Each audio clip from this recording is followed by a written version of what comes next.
bom dia.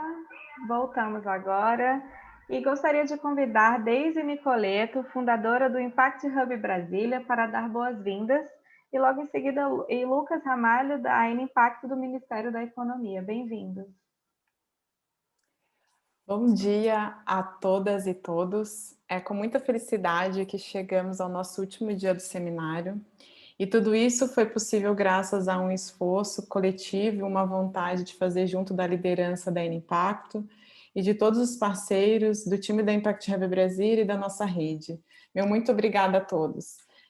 Tudo isso evidencia cada vez mais a urgência e a necessidade da colaboração e olhar para todo o que devemos ter para construir um ecossistema mais justo e com mais oportunidade para todos. Eu gostaria de deixá-los aqui com o sentimento de que há muito a ser feito e que estamos aqui para apoiá-los, para fazer juntos. Estamos apenas começando essa jornada de transformação de negócios que beneficia a todos. Então, muito obrigada e conte conosco. Lucas. Ei, Deise, tudo bem? Bom dia a todos e todas. Deise, eu queria começar dizendo que é uma satisfação enorme estar aqui nesse terceiro dia do seminário. Eu estou super satisfeito com todo o conteúdo que a gente gerou, com todas as falas que foram proferidas, né, com todos os painéis que foram realizados. Eu acho que é muito revigorante a gente chegar ao final de um ano tão difícil, né, olhar para o lado e ver tanta gente boa reunida, com tantos corações e tantas mentes assim, que lutam e que trabalham para um mundo mais justo, inclusivo e regenerativo. Né? Eu acho que, em nome disso, em nome do Ministério da Economia, eu queria agradecer todos que dedicaram, que participaram desse seminário. Né?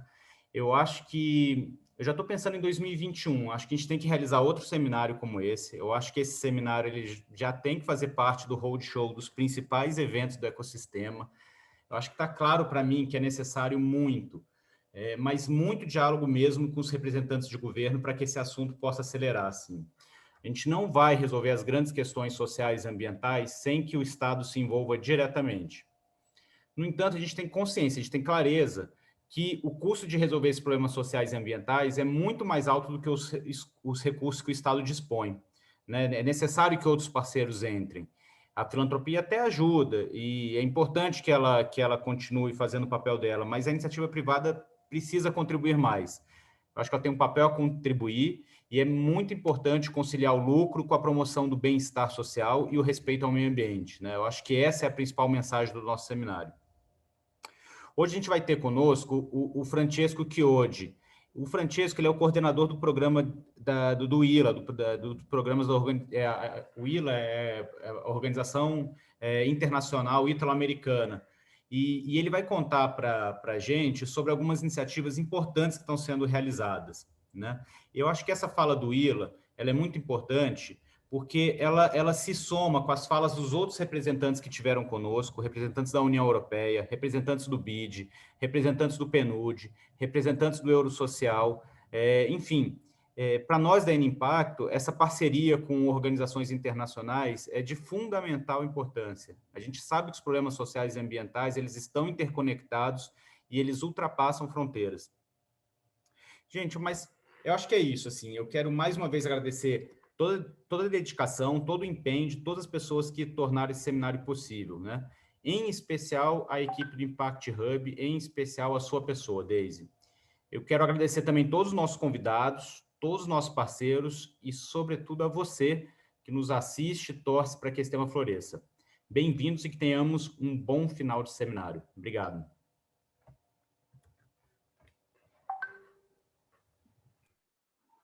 Como o Lucas já falou um pouco, hoje a gente vai ter um formato um pouco diferente, com talks, entrevistas e rodas de conversas com convidados internacionais do ecossistema de impacto. E aí o Lucas já iniciou um pouco, né? A gente vai hoje, nosso convidado é Francesco Maria Chiodo, que é representante da Eurosocial. Ele irá abrir um chamado para a ação da retomada econômica, por onde começar e o que tem sido feito.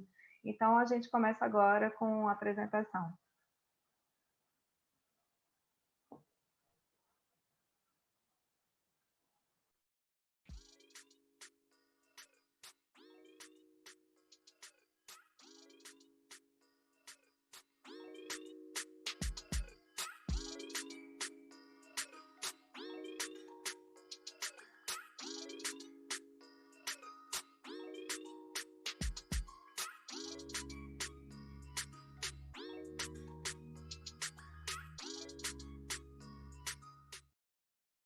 buenos días, buen día. Lamentablemente no hablo portugués, voy a hablar español, esperando que se me entienda. El español no es mi lengua materna, yo soy italiano, le estoy hablando desde Roma, desde Italia, y soy la persona que coordina dentro del programa de la Unión Europea Eurosocial todas las actividades que tienen que ver con políticas sociales y política de empleo. Eurosocial, saben, es un programa grande de la Unión Europea, ya lleva casi 15 años de vida en América Latina, es un programa regional, es decir, trabaja en todos los países de América Latina en dos grandes dimensiones. A nivel nacional, apoyando políticas, reformas, planes de gobierno, y a nivel regional o multipaís, apoyando iniciativas comunes entre los países. Un punto importante de nuestra actuación en América Latina es, en primer lugar, no llevamos una oferta o una agenda propia, sino actuamos, trabajamos en función de las demandas, de los requerimientos, de las exigencias, de las propuestas que hacen los propios países. Un segundo elemento que nos identifica también con orgullo es un programa que promueve el intercambio, la colaboración entre las políticas públicas de América Latina y de Europa, y también entre los países de América Latina, entre sí. Intercambio significa administraciones públicas que dialogan, que se apoyan mutuamente, que se prestan asistencia. Ese es el programa de la Unión Europea que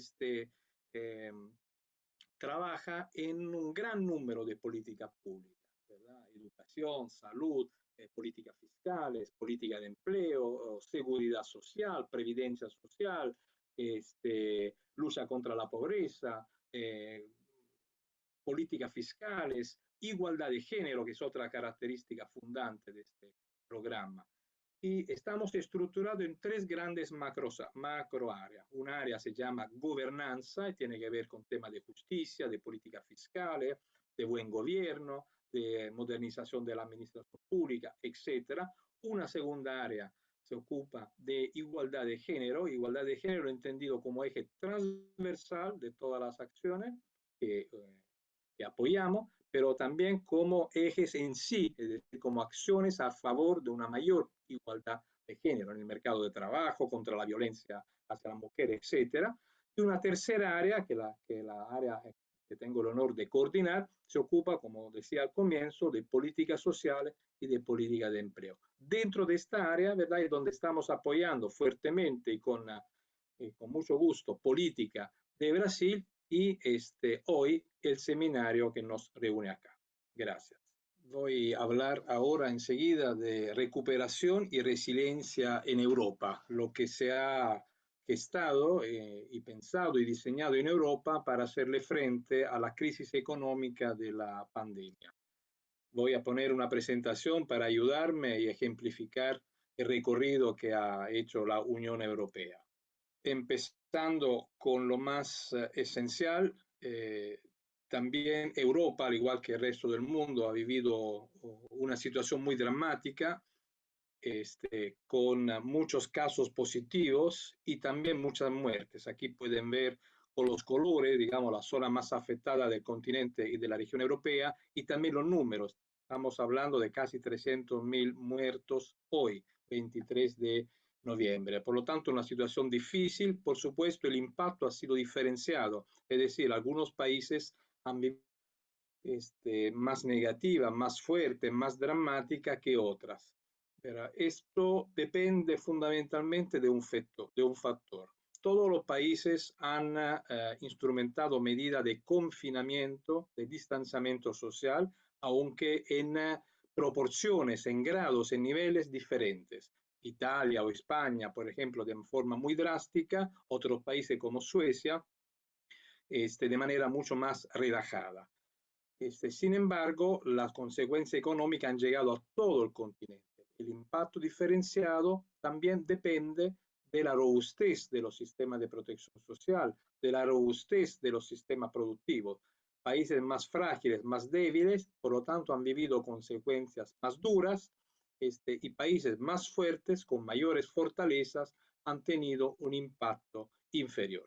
La Unión Europea desde el mes de marzo, se puede decir, de este año, se ha activado inmediatamente para dar una respuesta común, coordinadas a las exigencias de los diferentes estados. Las respuestas de la Unión Europea se pueden ubicar en tres niveles. En primer lugar, la emergencia sanitaria. Y esto ha significado contener la difusión del contagio del coronavirus y atender a todas las personas enfermas a causa del virus. Un segundo nivel o una segunda dimensión que ha sido hasta ahora la predominante, aliviar, mitigar los efectos de la crisis económica.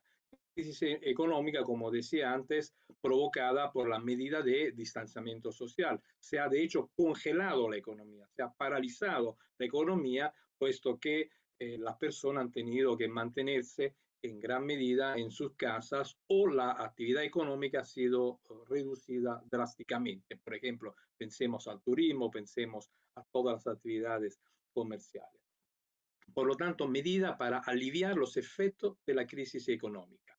Ayuda al empleo, a los ingresos, a las empresas para paliar los efectos económicos. Y un último nivel es el actual, la recuperación. Una recuperación que mira hacia el futuro, es decir, no a la emergencia, no al momento actual, sino a los próximos años. Cómo sobreponerse a los efectos de la crisis, cómo relanzar la economía. Ahora lo veremos más en detalle. No voy a entrar en cada una de las medidas. La medida tomada a nivel sanitario, a nivel económico, son muchas. Solo quiero mencionar algunas. En primer lugar, puedo mencionar el Mecanismo Europeo de Estabilidad, que aquí pueden ver en negrita. Este es un mecanismo a través de lo cual los países pueden financiar inversión en el campo sanitario, en el campo de la salud, para fortalecer, para robustecer su sistema sanitario. Otra medida, el apoyo temporal para mitigar los riesgos de desempleo en la emergencia pandémica. Eso significa el régimen de reducción del tiempo de trabajo. ¿Qué significa en concreto? Que las empresas muy afectadas o sin poder producir como en tiempos normales, en lugar de despedir los trabajadores, reducen su horario de trabajo y mantienen los sueldos, aunque a veces en menor cantidad, y reciben un apoyo público del Estado para el pago de los sueldos. Bueno, este mecanismo europeo llamado apoyo temporal para mitigar los riesgos de desempleo le ayuda a los Estados miembros de la Unión Europea a financiar estos regímenes de reducción del tiempo de trabajo, de manera que las empresas preservan su capacidad productiva y los trabajadores no pierden, aunque trabajen menos, no pierden su puesto de trabajo. Otra medida muy importante, precisamente para permitir a los Estados miembros de la Unión Europea de endeudarse y hacer grandes gastos, ha sido la relajación o suspensión de las normas europeas que establecen una relación, ¿verdad?, entre deuda y Producto Interno Bruto, y déficit y Producto Interno Bruto. Otras medidas son las mismas, además que se han tomado en varios países de América Latina, son suspensiones de pago, facilitaciones para acceder a créditos y muchas otras. Digamos, son todas medidas para que las empresas pudieran resistir el embate de la crisis y el paro también de la producción, y los trabajadores mantener su puesto de trabajo o recibir una ayuda a los ingresos. Es importante aquí mencionar que muchas de las ayudas que se han dado desde la Unión Europea o desde los estados de la Unión Europea, gracias también al amparo, al marco favorable que ha creado la Unión Europea, han estado dirigidas a personas que no están amparadas bajo el régimen de protección social contributiva. Por ejemplo, todos los trabajadores autónomos, los trabajadores informales, o los trabajadores que entran y salen del mercado de trabajo. Estas personas que también se han visto muy afectadas por la crisis pandémica han recibido ayuda, subsidios, ¿verdad?, transferencia monetaria que le permitiese mantener un ingreso. No voy a a explayarme más en las medidas de emergencia, de ayuda a la economía. Quiero pasar directamente a lo más importante, porque es lo más actual y lo que nos proyecta hacia el futuro. Para la recuperación y la resiliencia han sido acordados entre los países miembros, los 27 países miembros de la Unión Europea, dos grandes instrumentos. El primero es el marco financiero plurianual, es decir, el presupuesto de la Unión Europea para los próximos 7 años. Cada 7 años hay un ciclo de definiciones, diseños y acuerdos presupuestarios sobre lo que se va a gastar como Unión Europea. Esta vez el marco financiero plurianual, es decir, el presupuesto de la Unión Europea, ha sido orientado hacia reforma, hacia inversiones, hacia programas, hacia medidas que permitan a la economía volver a tener fuerza y a tener fuerza. El otro instrumento se llama Next Generation EU, ¿no? Ya desde el nombre se puede desprender, digamos, una orientación política, que es miremos hacia el futuro, pensemos en las próximas generaciones, no nos limitemos a la emergencia, a la hora. Los dos instrumentos tienen que ser leídos, digamos, como un todo único, un todo integrado. El marco financiero plurianual significa lo que va a gastar la Unión Europea en los próximos 7 años para sus políticas ordinarias, pero reorientadas hacia la recuperación, y un programa ad hoc específico, un paquete de medidas, más que un programa, un paquete de medidas específicas para la recuperación y la resiliencia. Estamos hablando en conjunto, sumando los dos, de 1.82 billones de euros. Por lo tanto, una cantidad, ¿verdad?, de recursos muy alta. Voy ahora a detenerme sobre el Next Generation EU, próxima generación de la Unión Europea, ¿verdad? Esto tiene 3 grandes pilares. El primer pilar, apoyo a los estados para inversiones, para reformas. Un segundo pilar, para relanzar la economía incentivando la inversión privada. Y un tercer pilar, se llama extraer enseñanzas de la crisis, es decir, realizar acciones que permitan en futuro resistir de manera más evidente a crisis. También porque suponemos que esta crisis pandémica, ¿verdad?, no será la última. Podremos tener otra crisis también de nivel mundial y por lo tanto hay que prepararse, hay que prevenir. Esto es el tercer pilar del Next Generation EU. Dentro de estos 3 pilares y de todos los programas y medidas que han estado pensadas, la más importante también en términos de recursos se llama, la que aquí está en rojo, lo pueden ver en la presentación, Mecanismo Europeo de Recuperación y Resiliencia. Es una medida muy importante desde el punto de vista económico. Estamos hablando de más de 600.000 millones de euros, más de 600.000 millones de euros para los Estados miembros más afectados. Y se va a financiar esto, porque los recursos no están en este momento, posibilitando a la Comisión Europea emitir bonos, emitir deuda en los mercados de capitales, ¿no? Por lo tanto, la Comisión Europea, ¿verdad?, que es el órgano ejecutivo de la Unión Europea, va a contraer préstamos en nombre de todos los Estados miembros, ¿verdad? Y con esto va a poder después transferir recursos a los Estados miembros. Entonces, una gran operación de endeudamiento común, ¿verdad? Y la Unión Europea responde de manera solidaria, ¿verdad?, a este endeudamiento que se va a realizar contrayendo préstamos en los mercados de capitales. La deuda deberá ser reembolsada por los Estados miembros, porque la Comisión se endeuda emitiendo bonos. Después la Comisión transfiere a los Estados miembros y esto poco a poco deberán devolver a la Comisión Europea. Pero el plazo es muy largo. Estamos hablando entre el 2028 y el 2058, por lo tanto 30 años para restituir los fondos prestados. Un punto importante y que tiene un enorme valor político es el siguiente. Normalmente la Unión Europea tiene su presupuesto septenal de 7 años plurianual fundamentalmente a través de las contribuciones obligatorias de los Estados miembros a las cajas comunes. En este caso se ha pensado reforzar fuertemente los llamados recursos propios, es decir, tasas y gravámenes europeos, por lo tanto, que no gravan sobre la ciudadanía, sobre los impuestos a los ciudadanos, sino son de otro tipo. Por ejemplo, la carbon tax, la web tax, son impuestos, son tasas y gravámenes, por ejemplo, que se imponen a grandes empresas transnacionales, ¿verdad? O empresas no europeas que emiten carbonio.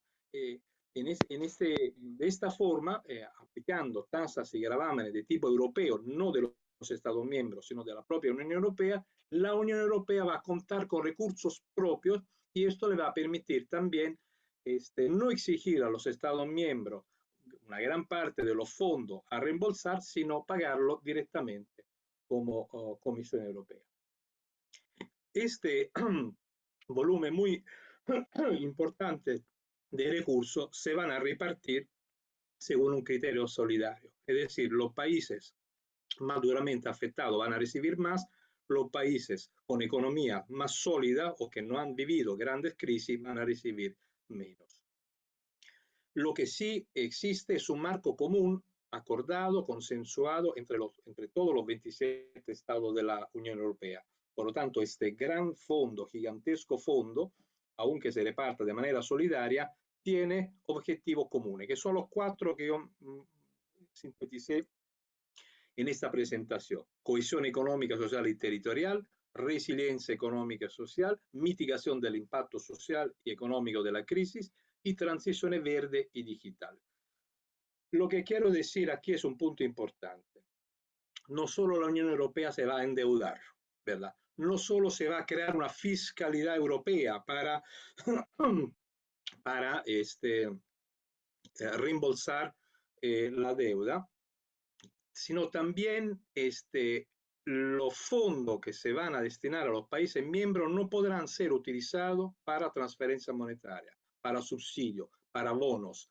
Es decir, estos fondos están condicionados a una finalidad única, que es reformas e inversiones, inversiones y reformas. Es decir, planes de más largo aliento, de más largos periodos, que permitan realmente robustecer las economías y las sociedades y no únicamente enfrentar situaciones de emergencia. Esto también para evitar, si queremos decirlo en otras palabras, apetito electorales. Sabemos que la transferencia monetaria o los subsidios son muy importantes, evidentemente, en un momento de emergencia, pero para salir de una crisis o en el largo periodo no pueden ser un instrumento. A veces conviene desde un punto de vista del interés inmediato de corto periodo de un gobierno, pero nunca desde una visión de desarrollo.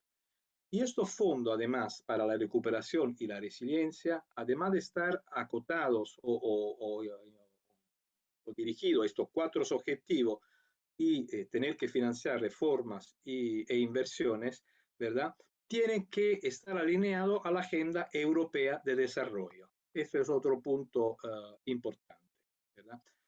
Es decir, cada estado tendrá cierta libertad, ¿verdad?, de opción, de elección, pero también hay objetivos comunes de la Unión Europea que se han acordado, consensuado entre los estados miembros y por lo tanto también la recuperación y la resiliencia o los planes nacionales de recuperación y resiliencia deberán estar orientados, dirigidos a cumplir, a colaborar con estos grandes objetivos comunes, que son fundamentalmente la transición verde y la transición digital, pero en un marco de equidad, en un marco de cohesión social.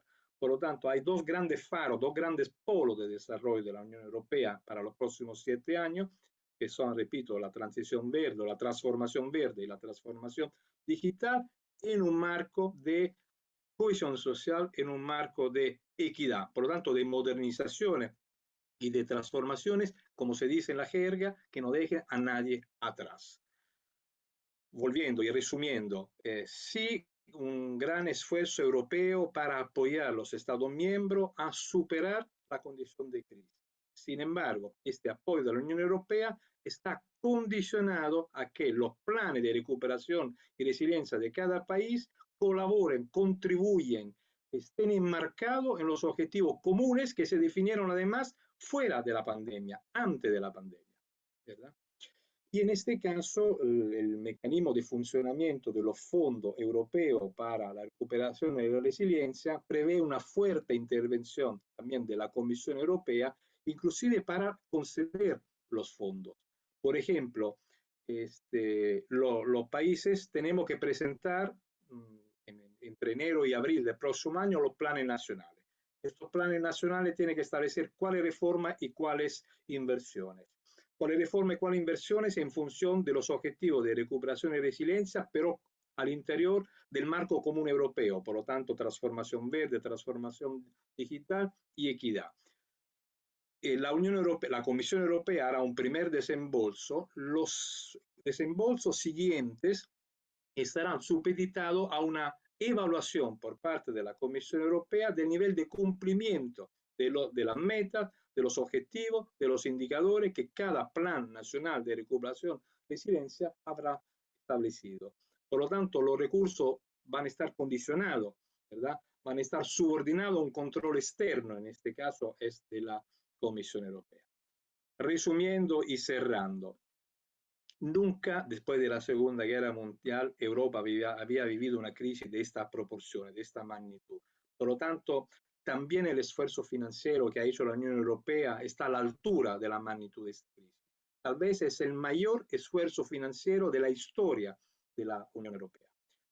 Hay además un claro sesgo solidario, en el sentido de que los recursos que se van a generar van a estar destinados fundamentalmente y prioritariamente a los países más afectados, a los países que están sufriendo más los efectos de la crisis.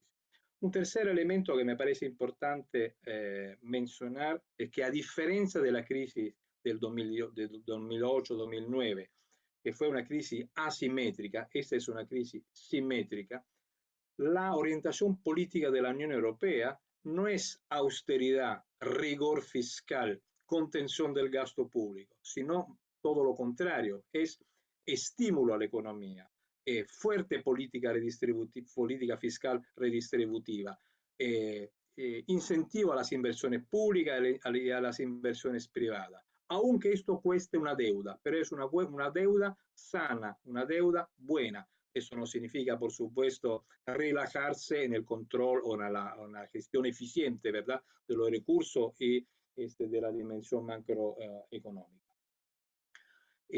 Un cuarto punto muy importante es que la recuperación tiene un horizonte de objetivo, y este horizonte de objetivo es el que los propios países europeos acordaron entre ellos, ¿verdad?, inclusive antes de que estallara la crisis pandémica. Por lo tanto, resumiendo en dos palabras clave, la transición verde, la transición digital en un marco de equidad. Estos son, repito por la quinta o sexta vez, los grandes objetivos que también inspiran el proceso de recuperación y de resiliencia. Otro elemento y muy importante desde el punto de vista político, que los apoyos financieros de la Unión Europea a los países que la integran, que integran la comunidad europea, son apoyos condicionados a la definición de planes de reformas e inversiones y una buena implementación de estos planes nacionales, ¿verdad? Y hay un juego continuo, ¿verdad?, de también supervisiones por parte de la Comisión Europea sobre el avance de la reforma y de las inversiones previstas. Otro elemento que destaqué antes, el nacimiento, ¿verdad?, de una fiscalidad europea, es decir, de un presupuesto de la Unión Europea que no dependa únicamente de las contribuciones nacionales, sino de recursos propios, de tasas y gravámenes europeos. Ese es un gran punto, ¿verdad?, desde el punto de vista político es muy importante, porque le da a la Unión Europea una autonomía que no tendría si se mantuviera condicionada o subordinada permanentemente a las cuotas nacionales de contribución. Por lo tanto, la crisis pandémica está siendo aprovechada, ojalá así sea, agrego yo, como una palanca, una oportunidad también para reforzar la integración europea. Siguen, evidentemente, algunos problemas para echar a andar todo esto. Hay divisiones, por qué negarlo, entre países de la Unión Europea. No es todo cohesión, no es todo armonía, pero creemos todos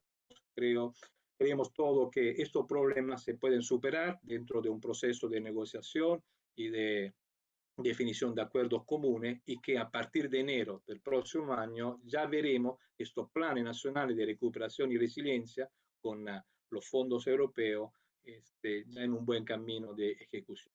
Aquí le puse un ejemplo, entre otros posibles, de un plan nacional de recuperación y resiliencia. Es el caso español. Pueden ver aquí 10 políticas, ¿verdad?, que han sido priorizadas por España, ¿verdad?, dentro de su plan de recuperación y resiliencia, y muy coherente, muy acorde, muy conforme con los objetivos comunes que mencioné antes, la transformación verde y la transformación digital. Yo me limitaría a esto como un recorrido rápido, ¿verdad?, y muy sintético de lo que está haciendo la gestación de la política de la Unión Europea en apoyo a los países miembros para salir de la crisis y salir con más desarrollo y con metas muy proyectadas hacia el futuro. Por supuesto, quedo a disposición para cualquier tipo de profundización. Gracias.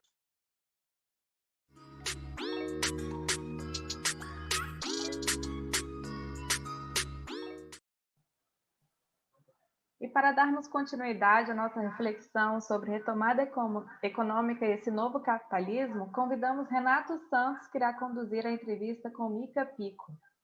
Neste momento, teremos tradução simultânea, basta escolher o canal que você quer ouvir, português ou inglês.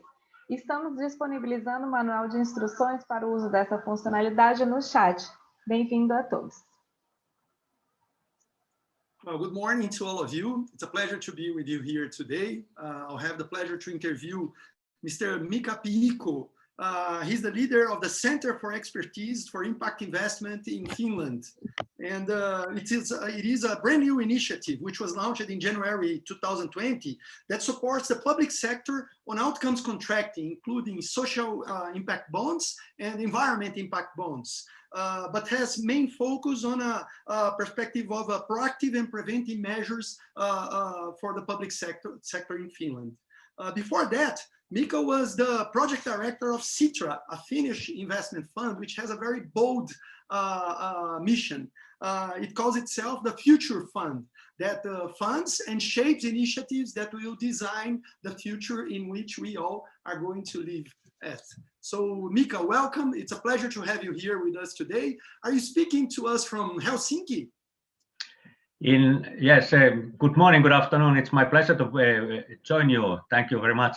I'm living in Vantaa. It's a city very close to next to Helsinki. So I'm almost in the city of Helsinki, but not in fact there. Okay, very 15 kilometers from Helsinki. Yes. I had the opportunity to visit Helsinki twice already, once to join Slush and in another one during a program on innovation from Hyper Island from Stockholm. So it's been a pleasure to visit and to see the business environment in your country. And I see that Finland is one of the leading nations in terms of impact investment. It was also a very pleasant surprise to see how much the investor associations and the investors joining Slush have this concern, are preoccupied on not investing on initiatives that don't have any social positive impact. So it's very good it was very good to learn from your country's experience. Well, to begin our conversation, Mica, I'd like to ask you to please tell us about the Center of Expertise for Impact Investment. What is the work that the institution carries, and what is your main mission? Thank you for the question. As you mentioned already, that the story, in fact, in terms of impact investing and everything like that, started 2014 when Finnish Innovation Fund Sitra started its activities in terms of impact investing. And as you described, Sitra is a fund, but I would say that Sitra is think and do tank. And Sitra is an entity which is supposed to challenge Finnish society in terms of sustainable development, as you explained. And our center, which was established in the beginning of this year as a part of Finnish government as a continuity of Sitra's work. And already during Sitra time, we very much focused on social outcomes contracting and the social impact bond model as a tool to implement the idea of social outcomes contracting. And that means that the Center of Expertise for Impact Investing, our main task, our main focus is to support public sector in order to implement the idea of outcomes contracting and using, for example, social impact bond model. But we are also ready and we are also doing our best in order to support the whole impact investing market to growth, to strengthen of our impact investing market in Finland. But the priority is really outcomes contracting and piloting SIP model. Very good. Thank you very much for that, Mika. One more question to better understand it. You said that the initiative has started to rise in 2014. How do you see the evolution of impact investing in Finland? How do you see? Do you have any measure on the growth of impact investment in Finland? Do you have any numbers on that to share with us?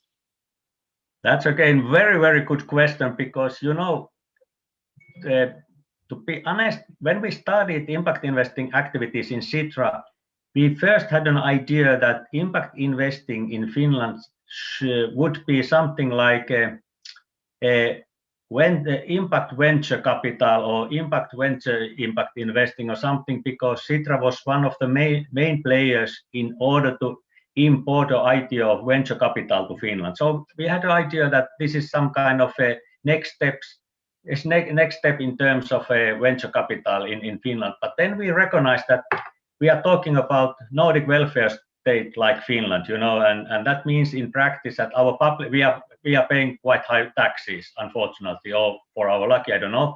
But then anyway, and that means that our public sector is playing very, very strong role in our society. You know, social and healthcare system, our education system, everything like that is based on taxpayers' money and our public sector. And so we recognized there in Sitra that maybe the best way to use private capital in our circumstances is to combine private capital and taxpayers' money, public money somehow. And that was a reason that we started to focus on outcomes contracting and SIP model. But at the same time, I think I'm pleased to say that our big investors, institutional investors, and that kind of asset managers, they have somehow implemented the idea of responsible investment already. And you know, the responsible investment approach is normal way to make investments in Finland. Otherwise, you are something special. And now, during last, let's say, 3 or 4 years, those frontliners have started to think those things in order to implement the next steps in terms of responsible investments. That means impact investing. You know, we are saying that impact investing is a more mature way to implement the idea of responsible investment. And so I think that the whole impact investing market has growth during 3 or 4 years in Finland, but our investors, they haven't been spoken too much about that, because that is, you know, somehow normal. It is not extra. I don't know how to explain that better, but you know, our local circumstances and those are, I think, quite different to yours. I have been once there in Rio de Janeiro. I know that much, Brazil, yeah, but anyway. But you know, I don't know if I was able to explain that, but no, I think it's very clear. Actually, when we look to the image, the portrait in Latin America, we'll probably see the majority of the countries in a very similar public weight of the public sector in the whole economy. We also have in Latin America in general, we have public sectors that are very heavy in our economies because there are too many activities that rely on under the government. So we have a similar situation. We have some issues with government efficiency, but it would be, although we have some countries like Costa Rica, Colombia, Chile, and Brazil that are a little more advanced in terms of impact investing, we are still some steps behind a country like yours. So I think that we could take this opportunity to learn something from the steps that Finland has taken so far. And I would like to ask you about that. In your opinion, what would be the seed to enhance, or what would be actions that institutions from either the private sector or the public sector could do to enhance impact investing or impact actions from investment funds or from private institutions or either from the government to enhance impact investment and impact actions in our country? Would you have any guidance to share with us? I think that I'm not able to give any guidance, but I can say, I can and share our experiences here in Finland. And I think that maybe the most important thing is that you have a trust between different stakeholders. And at least in our case, it's very important really that there's people from public sector as well as from private companies as well as from private investor side, literally at the same table in order to discuss that what can be done together and have that kind of joint understanding that about the status quo. What are our circumstances at the moment, for example, in terms of well-being among families, how our families are doing, how our children are doing at the moment, and what should we change in order to give possibilities for better life for more families, and then decide that this is public sector role and there is need for private capital and there's a place for different kind of companies or NGOs in order to run different kind of services, and based on that kind of joint understanding, build up the whole ecosystem in order to achieve what is wanted to achieve in terms of sustainable well-being, in terms of better life or quality of life. I don't know if that make anyhow sense for you, but for us it's important to engage all. We are talking about co-creation. Yeah, We believe very much in fact, as a center, we believe very much in impact co-creation, and that means that we engage all possible players together in order to do these things really. Okay, very good. Thank you very much. And we have received the information that you actually work with social impact bonds model, with SIB model. Have you already launched since January 2020? Have you already launched any social impact bond in Finland? How has been the experience? Have you raised capital using this tool? You know, we launched our first social impact bond in Finland in 2015, and it was about occupational well-being at work in public sector, because sick leaves and that kind of problems are more that kind of things are more usual in the public sector than in private sector. So we focused on people who are working at the public sector, and then the second one was the quite big social impact bond, and it was about fast employment and integration of migrants.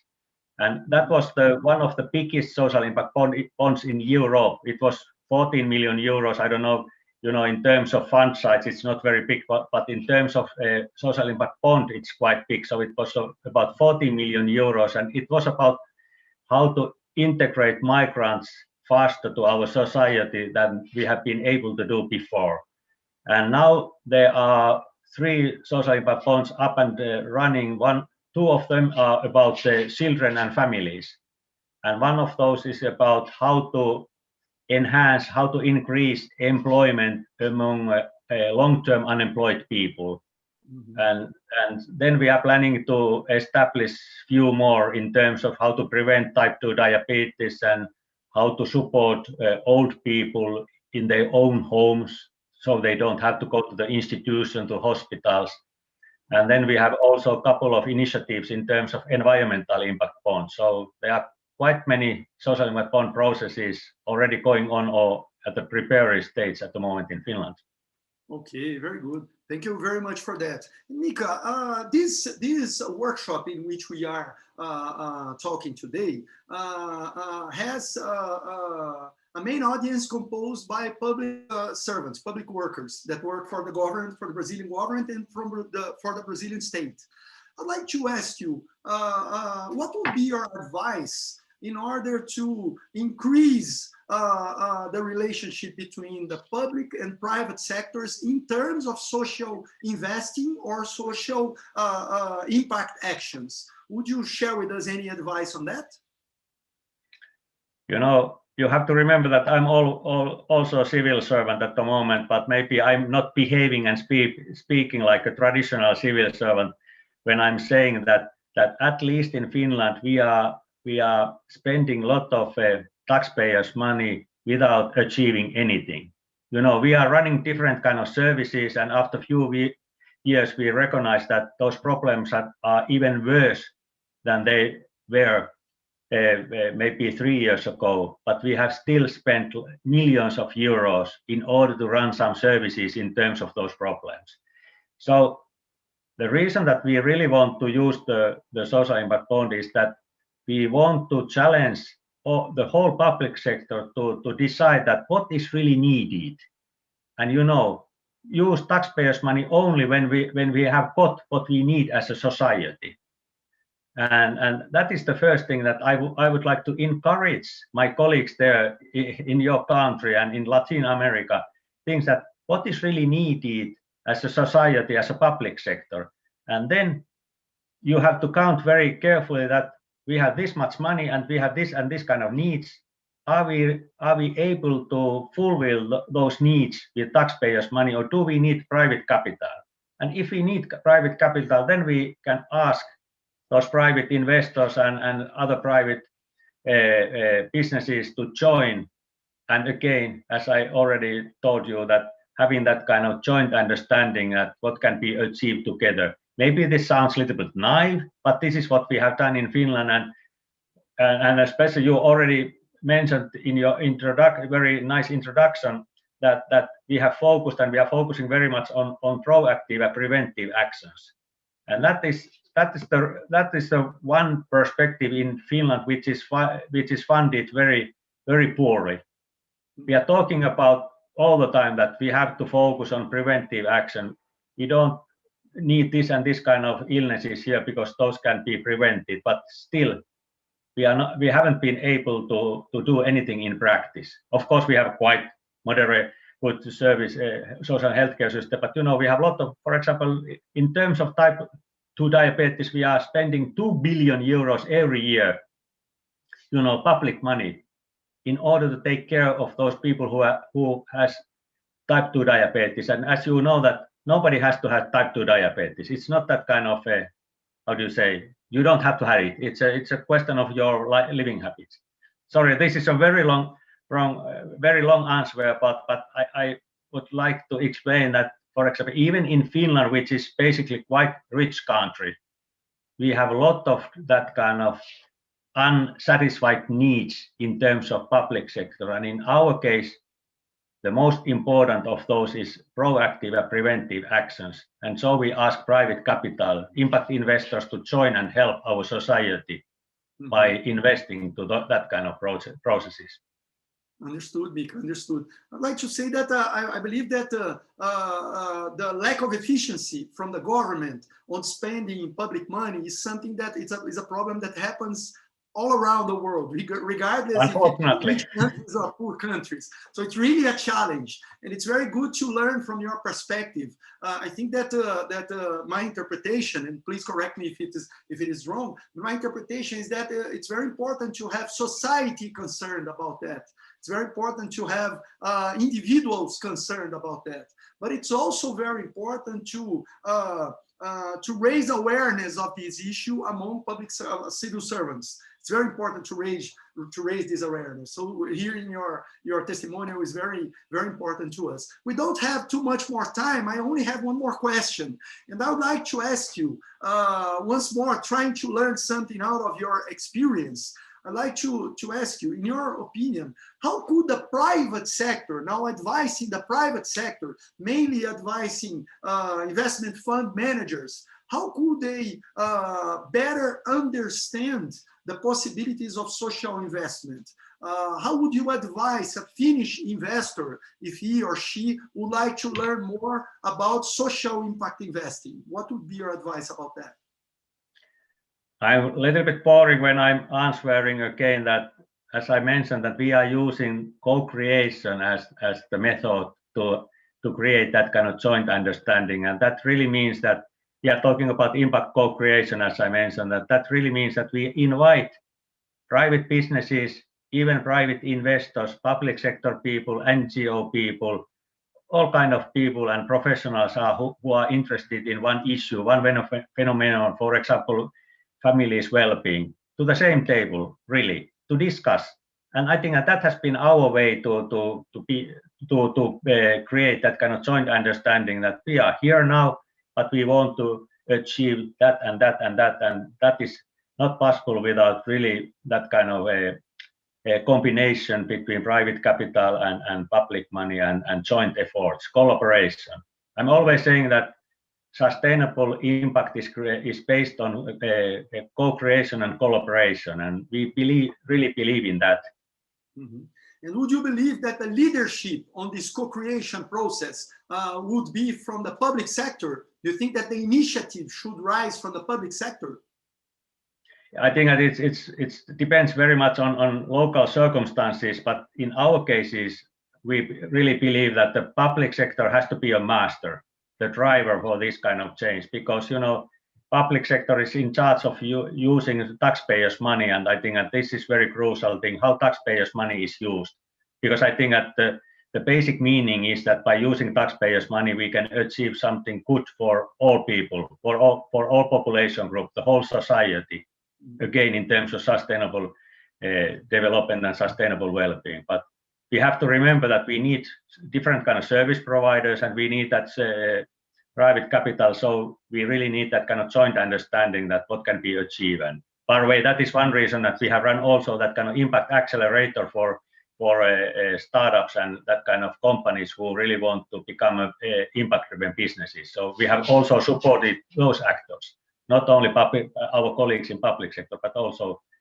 private companies, impact-driven businesses.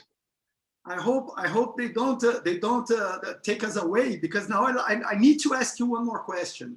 What would you consider to be the role of these private institutions, startup accelerators, social accelerators, to foster this kind of initiative? Do you think how important would be their role, and how do you think they should act in order to put together at the same table the public and private sectors? How do you see that?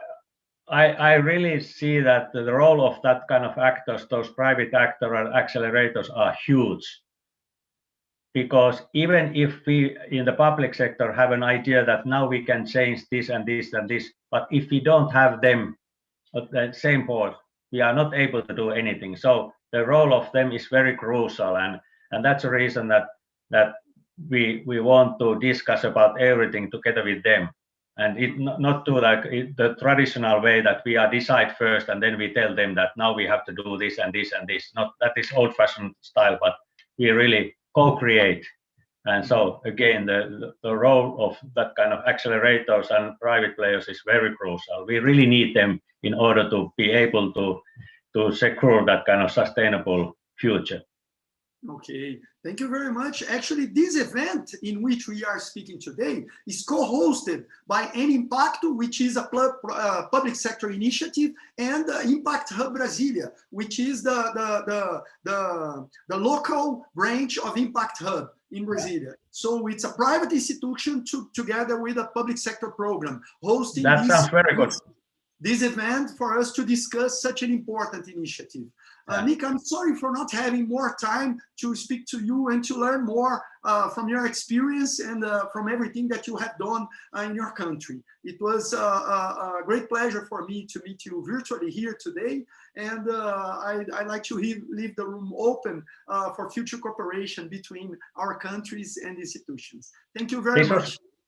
This was really a pleasure for me, and don't hesitate to take contact and ask whatever you want to ask, because we really want to share our experiences and support your efforts there. Okay. Thank you very much, and have a good seminar. Thank you. Goodbye. Thank you very much. Bye. Bye-bye.